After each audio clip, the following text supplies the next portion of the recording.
इस वीडियो में हम लोग देखने वाले हैं इलेक्ट्रिकल रेजिस्टिविटी के बारे में और effect of temperature on register. जो डिफरेंट टाइप के रजिस्टर होते हैं, रेजिस्टेंस होते हैं, उनके बारे में, उन पर इस टेम्परेचर का क्या इफेक्ट होता है उसके बारे में देखेंगे और इलेक्ट्रिकल रेजिस्टिविटी के बारे में देखते हैं। तो चलिए देखते हैं इलेक्ट्रिकल रेजिस्टिविटी क्या होती है। तो electrical resistivity is also called specific electrical resistance. जो आपकी इलेक्ट्रिकल रेजिस्टिविटी होती है, प्रतिरोधकता होती है, विद्युतिक प्रतिरोधकता जो होती है, वो होती है विशिष्ट प्रतिरोध, विशिष्ट इलेक्ट्रिकल मतलब विद्युतीय प्रतिरोध। ठीक है, तो उसे बोलते हैं, क्या बोलते हैं, इलेक्ट्रिकल रेजिस्टिविटी। ठीक है, और volume resistivity is a fundamental property of a material that major how strongly it resist electrical current. मतलब क्या हुआ कि यहाँ पे जो आपका वॉल्यूम रेजिस्टेंस होता है या स्पेसिफिक इलेक्ट्रिकल रेजिस्टेंस जो होता है, वो ऐसी फंडामेंटल प्रॉपर्टी होती है मटेरियल की जिसमें वो कितना रजिस्ट कर पा रहा है, हाउ मतलब कितना स्ट्रांगली रजिस्ट कर पा रहा है करंट को। ठीक है, उस मटेरियल के द्वारा, उससे हम इसकी विशिष्ट प्रतिरोध या रेजिस्टिविटी प्रतिरोधकता कहते हैं। ठीक है, इलेक्ट्रिकल रेजिस्टिविटी कहते हैं। ठीक है, तो यहाँ देखिए जैसे कि हर मटेरियल में अलग अलग होता है। जैसे हम बात कर लें कि कॉपर की बात कर लें तो उसमें क्या होता है, रेजिस्टिविटी कम होती है, कंडक्टिविटी ज़्यादा होती है। ठीक है, अगर बात कर लें आयरन की तो उसमें क्या होता है, एज कम्पेयर टू कॉपर उसमें रेजिस्टिविटी हाई होती है, वो करंट को ज़्यादा अपोज करता है और कंडक्टिविटी कम होती है। ठीक है, तो ऐसे करके हम बात करते हैं। तो ये डिफरेंट मटेरियल में अलग अलग होती है। अब बात करें मैथमेटिकली, तो मैथमेटिकली देखिए जो आपका फार्मूला होता है जिससे हम कैलकुलेट कर सकते हैं, rho equal to R into A upon L. जहाँ रो क्या होता है आपका, रो होता है आपका resistivity of the material, R होता है रेजिस्टेंस ऑफ मटेरियल, ए होता है क्रॉस सेक्शनल एरिया। जैसे कि कोई कंडक्टर है, उसको काट दिया जाए तो जो उसकी मोटाई, जो सरफेस होता है आपका, अनुप्रस्थ काट क्षेत्रफल जो बोलते हैं। ठीक है, क्रॉस सेक्शन एरिया, तो वो हम मोटाई बोल सकते हैं कि उसकी मोटाई कैसी है। ठीक है, वो एरिया हम बात कर रहे हैं। और लेंथ की बात कर रहे हैं तो यहाँ पे एल क्या है, लेंथ है। तो ये सारी चीज़ें हैं जो आपकी रेजिस्टिविटी होती है, किस पे डिपेंड करती है, रेजिस्टेंस पे डिपेंड करती है मटेरियल की, उसकी एरिया, क्रॉस सेक्शन एरिया पे डिपेंड करता है और लेंथ पे डिपेंड करता है। ठीक, जो रेजिस्टिविटी होती है, इलेक्ट्रिकल रेजिस्टिविटी, उसकी यूनिट क्या होती है, तो ओम मीटर होती है। ठीक है, और सिंबल क्या होता है, रो होता है। ठीक है, तो ये आपका था इलेक्ट्रिकल रेजिस्टिविटी। यहाँ पे देख सकते हैं आप फॉर्मूले में, rho equal to R into A upon L. जहाँ पर अगर आप मटेरियल का क्रॉस सेक्शन एरिया अगर आप बढ़ाते हैं तो उसकी रेजिस्टिविटी क्या होगी, बढ़ जाएगी। अगर क्रॉस सेक्शन एरिया कम करेंगे तो यहाँ पर रेजिस्टिविटी उसकी कम हो जाएगी। और अगर बात करें हम उसकी लेंथ की, अगर हम रेजिस्टेंस कांस्टेंट रखते हैं उससे मैं बात कर रहे हैं, अगर हम उसकी लेंथ को बढ़ाएंगे तो उसकी रेजिस्टिविटी कम हो जाएगी। क्यों, क्योंकि यहाँ इन्वर्सली प्रोपोर्शनल हो जा रहा है अगर हम रेजिस्टेंस को कांस्टेंट रखते हैं तब। ठीक है, चलिए अब आगे देखते हैं effect of temperature on resistance. तो जो रेजिस्टेंस होते हैं उन पर टेम्परेचर का क्या इफेक्ट होता है देखते हैं। The resistance of a conductor vary depending on many factor such as of the conductor made up of the size of conductor, the ambient condition ETC। तो जो आपके रेजिस्टेंस होते हैं कंडक्टर के, वो डिपेंड करते हैं कुछ फैक्टर्स पे। जैसे कि क्या, जो आपका मटेरियल किस चीज़ का बना हुआ उस पर डिपेंड करते हैं, उसकी एम्बिएंट कंडीशन पे डिपेंड करते हैं और उसके साइज पे डिपेंड करते हैं कंडक्टर की। ठीक है, तो इन सभी चीज़ों पे डिपेंड करते हैं। Temperature is also an important factor that change the resistance of material. तो एक टेम्परेचर एक इंपॉर्टेंट फैक्टर होता है जिसकी वजह से क्या होता है, मटेरियल का रेजिस्टेंस चेंज होता है। ठीक है, तो यहाँ आप देख सकते हैं जिसमें देखिए, the effect of temperature on resistance is different in a conductor, semi conductor and insulator. तो जो इफेक्ट ऑफ टेम्परेचर होता है रेजिस्टेंस का, वो हर एक मटेरियल में अलग अलग होता है। जैसे कि कंडक्टर पे अलग होता है, सेमी कंडक्टर में अलग होता है इसका इफेक्ट, और इंसुलेटर में अलग होता है। चलिए देखते हैं effect of temperature on resistance of, मतलब क्या यहाँ पर है कि जो आपका इफेक्ट ऑफ टेम्परेचर रेजिस्टेंस है वो अलग अलग कंडक्टर में क्या होता है, सेमी कंडक्टर के होते दिखते हैं। तो कंडक्टर में क्या होता है, when the increase in the temperature of conductor increase resistance in the conductor. अगर हम क्या करते हैं, किसी भी कंडक्टर में उसके टेम्परेचर को बढ़ाते हैं, किसी कंडक्टर में टेम्परेचर को बढ़ाते हैं तो क्या होगा, कंडक्टर का रेजिस्टेंस इंक्रीज कर जाएगा। जब भी कंडक्टर की बात कर रहे हैं तो उसका टेम्परेचर अगर हम बढ़ा रहे हैं तो क्या होगा, उसका रेजिस्टेंस इंक्रीज कर जाएगा। मतलब इसमें जो आपका टेम्परेचर होता है कंडक्टर में, उसमें टेम्परेचर रेजिस्टेंस के डायरेक्टली प्रोपोर्शनल होता है। ठीक है, रेजिस्टेंस जो होता है इसमें टेम्परेचर के डायरेक्टली प्रोपोर्शनल होता है। ठीक, जहाँ पर टेम्परेचर बढ़ने पर रेजिस्टेंस भी बढ़ जाता है, टेम्परेचर कम होने पर रेजिस्टेंस भी कम हो जाता है। ये एक केस होता है कंडक्टर के लिए। अब देखिए सेमीकंडक्टर में क्या होता है, the conductivity of a body is inversely proportional to the resistance. इसमें क्या होता है, जो कंडक्टिविटी होती है बॉडी की वो इनवर्सली प्रोपोर्शनल होती है रेजिस्टेंस के। ठीक है, अगर रेजिस्टेंस बढ़ेगा तो कंडक्टिविटी कम होगी, कंडक्टिविटी कम होगी तो क्या होगा, रेजिस्टेंस बढ़ेगा। जस्ट इनवर्सली प्रोपोर्शनल होती है। Hence with the increasing in temperature the resistance of the semiconductor material decreases.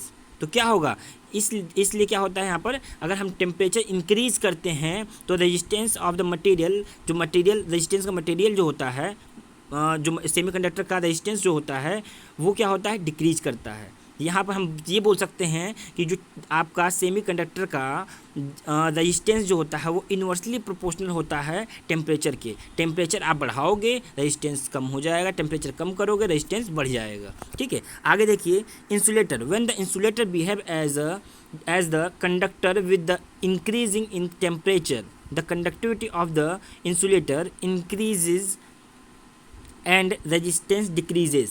तो यहाँ क्या हो रहा है इंसुलेटर में कि अगर इंसुलेटर आपका जो है वो बिहेव कर रहा है कंडक्टर की तरह, मतलब उसमें थोड़ा बहुत करंट फ्लो हो पा रहा है, बिहेव कर रहा है कंडक्टर की तरह, उस केस में क्या होता है, उसमें अगर हम करंट इसमें टेम्परेचर बढ़ाते हैं तो क्या होगा, रेजिस्टेंस कम हो जाता है। ठीक है, और टेम्परेचर हम कम करते हैं रेजिस्टेंस बढ़ जाता है। तो इसमें भी क्या होता है, इनवर्सली प्रोपोर्शनल होता है। इसमें भी क्या होता है, रेजिस्टेंस इनवर्सली प्रोपोर्शनल होता है टेम्परेचर के। यहाँ पर अगर इंसुलेटर का अगर हम क्या करेंगे, टेम्परेचर बढ़ाएंगे तो क्या होगा, रेजिस्टेंस डिक्रीज कर जाएगा। अब देखिए यहाँ पर जैसे यहाँ दिया है 3 केसेस दिए हुए हैं। कंडक्टर केस में दिया है रेजिस्टेंस है, टेम्परेचर है। अब यहाँ पे अगर हम क्या कर रहे हैं, टेम्परेचर को बढ़ा रहे हैं, वैसे वैसे रेजिस्टेंस बढ़ रहा है, इसे बोलते हैं पॉजिटिव टेम्परेचर कोफिशिएंट। ठीक है, दूसरे पिक्चर में देख रहे हैं आप, इसमें क्या है, टेम्परेचर को हम बढ़ा रहे हैं तो रेजिस्टेंस क्या हो रहा है, कम हो रहा है, इसे बोलते हैं नेगेटिव टेम्परेचर कोफिशिएंट। क्या हो रहा है, जैसे जैसे टेम्परेचर आपका बढ़ रहा है वैसे वैसे रेजिस्टेंस कम हो रहा है, आप देख सकते हैं फिगर में। ठीक, तो इसे बोलते हैं नेगेटिव टेम्परेचर कोफिशिएंट। और यहाँ देखेंगे इंसुलेटर में तो क्या हो रहा है, यहाँ टेम्परेचर बढ़ाने पर रेजिस्टेंस बहुत धीरे धीरे कम हो रहा है। जैसे जैसे आप टेम्परेचर इधर बढ़ रहा है वैसे वैसे रेजिस्टेंस बहुत धीरे धीरे कम हो रहा है। इस केस को बोलेंगे, इसके भी बोलेंगे हम लोग नेगेटिव टेम्परेचर कोफिशिएंट। बट क्या होता है, इसमें कम होता है, इसमें ज़्यादा होता है। ठीक है, और इस पर कंडक्टर में हमेशा पॉजिटिव टेम्परेचर कोफिशिएंट होता है। तो इतनी चीज़ें आपको ध्यान रखनी है। तो इस टाइप में जैसे मटेरियल आपका होता है उस टाइप में टेम्परेचर का इफेक्ट पड़ता है। ठीक है, मटेरियल पर, किसी भी मटेरियल के रेजिस्टेंस पर। तो ये चीज़ था। अब आगे देखते हैं क्या है, consider the resistance of a body at 0 degree Celsius as R0 ohm and RT ohm at T degree Celsius. यहाँ पे क्या हो रहा है, अगर क्या हो रहा है, R ओम है 0 डिग्री सेल्सियस पे, और क्या हो रहा है, T डिग्री सेल्सियस पे RT रेजिस्टेंस है।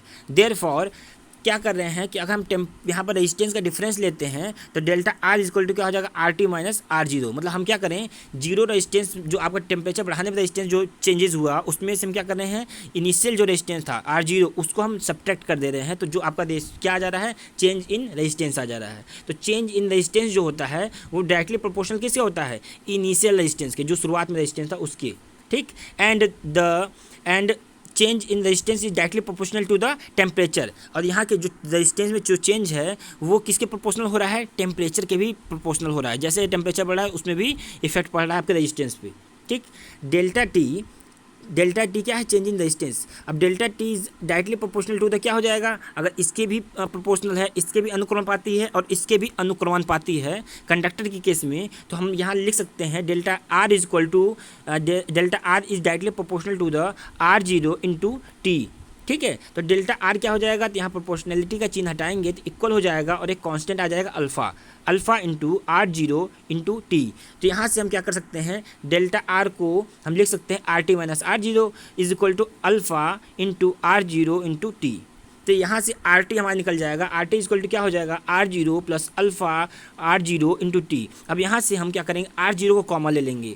जब यहाँ से कॉमन ले लेंगे तो क्या हो जाएगा, आर टी इक्वल टू हो जाएगा R0 1 प्लस अल्फ़ा टी। तो यहाँ से हम क्या कर सकते हैं कि टेम्परेचर बढ़ा है तो बढ़ने के बाद क्या है, रजिस्टेंस यहाँ से हम निकाल सकते हैं। मान लीजिए कि यहाँ जो आपका टी है वो चेंज इन टेम्परेचर है। टेम्परेचर 0 डिग्री सेल्सियस पे कितना था, 0 डिग्री से लेकर हमने जितना बढ़ाया उतना टेम्परेचर वो है। ठीक है, तो आप ये देख सकते हैं कि 0 डिग्री सब के साथ में आपने टेम्परेचर जब बढ़ाया तो टेम्परेचर यहाँ लिखेंगे और जो मटेरियल का टेम्परेचर कॉफिशिएंट अल्फ़ा है वो लिखेंगे, जो हर कंडक्टर के लिए अलग होता है। कंडक्टर हुआ है सेमीकंडक्टर के लिए या इंसुलेटर के लिए अलग हुआ, या हम कंडक्टर बात करें तो उसके लिए दिया होगा, तो उसे रखेंगे। और उससे और यहाँ पर इनिशियल रेजिस्टेंस रख के हम क्या कर सकते हैं, टेम्परेचर बढ़ने पर रेजिस्टेंस कितना बढ़ा वो निकाल सकते हैं।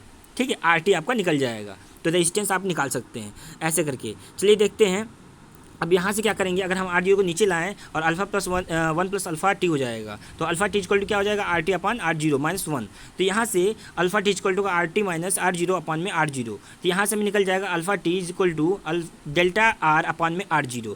तो यहाँ से हम क्या कर सकते हैं, यहाँ से हम अल्फ़ा जो आपका टेम्परेचर कॉफिशिएंट है वो निकाल सकते हैं डायरेक्ट। चेंज इन रजिस्टेंस अपान में R0 initial resistance into T, जो आपका टेम्परेचर है जितना बढ़ाया गया वो। अगर हम इस टाइप से पुट करते हैं तो आराम से अल्फ़ा आपका निकल जाएगा। तो यहाँ से दो फॉर्मूले आपको याद रखने चाहिए, एक ये और एक ये फॉर्मूला, जो आपको कैलकुलेशन करने में हेल्प करेगा। ठीक है, here alpha is called the temperature coefficient of the resistance, जहाँ पर अल्फ़ा क्या है आपका टेम्परेचर कॉफिशिएंट है।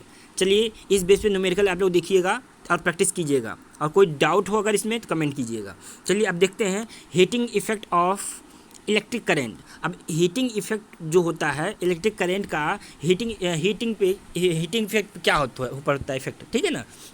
Heating effect of electric current का हीटिंग पे क्या इफेक्ट पड़ता है ये देखते हैं। When current flow through a conductor heat energy is generated. ठीक है, जब करंट फ्लो होता है कंडक्टर में तो हीट एनर्जी जनरेट होती है, ये आपको सबको पता होगा। ठीक है, किसी भी कंडक्टर में the heat effect of an electric current depend upon 3 factor. जो आपके हीट इफेक्ट होता है वो 3 फैक्टर पे डिपेंड करता है। पहला क्या हो जाएगा, the resistance of the conductor, a higher resistance produce more heat, the time T. पहला क्या था आपका, resistance R of the conductor और higher resistance produce more heat. मतलब क्या हुआ कि आपका रेजिस्टेंस है अगर हाई है तो क्या होगा, आपका हीट उतना ही ज़्यादा प्रोड्यूस होगा। यहाँ हम बोल सकते हैं कि आपका जो हीट होता है डायरेक्टली प्रोपोर्शनल होता है रेजिस्टेंस के। जैसे जैसे आपका हीट बढ़ेगा, हीट पे अगर हम बढ़ाते हैं जितना हाई लेते हैं उतना क्या होगा, आपका हीट ज़्यादा प्रोड्यूस होता है। ठीक, अब आगे देखते हैं दूसरा क्या है, the time for which current flow the longer the amount of heat produce. मतलब क्या हुआ, यहाँ पर जितने टाइम तक आप रखोगे करंट को फ्लो करते हो, उसमें फ्लो हो रहा है किसी भी कंडक्टर में, जितने लंबे समय तक आप क्या करते हो करंट को फ्लो होता है उतने अमाउंट में हीट प्रोड्यूस होता है। यहाँ हम कह सकते हैं कि आपका जो रेजिस्टेंस होता है, जो हीट होती है वो डिपेंड करती है रेजिस्टेंस के साथ साथ टाइम पर भी डिपेंड करता है कि वो कितने टाइम तक उसमें करंट फ्लो हो रहा है। ठीक है, अब आगे देखते हैं लास्ट वन क्या, किस पे तीसरा फैक्टर है, the amount of current I, the higher the current the larger the amount of heat generated. तो यहाँ क्या हो रहा है कि यहाँ पर तीसरा फैक्टर होता है करंट जितना अधिक होता है हीट उतनी अधिक प्रोड्यूस होती है। ठीक है, तो यहाँ करंट पे भी डिपेंड करता है। तो यहाँ ध्यान दीजिएगा, hence H equal to I square into R into T. मतलब H जो है करंट पे डिपेंड कर रहा है, आर रेजिस्टेंस पे डिपेंड कर रहा है और टी टेम्परेचर पे डिपेंड कर रहा है। तो यहाँ से हम देख सकते हैं कि यहाँ से आप हीट एनर्जी निकाल सकते हैं, आई की वैल्यू और आर की वैल्यू और टी की वैल्यू पुट करके जूल में, जहाँ हीट की जो यूनिट होती है, इकाई होती है जूल होती है। चलिए अगर कोई डाउट होगा तो कमेंट कीजिएगा। Thank you.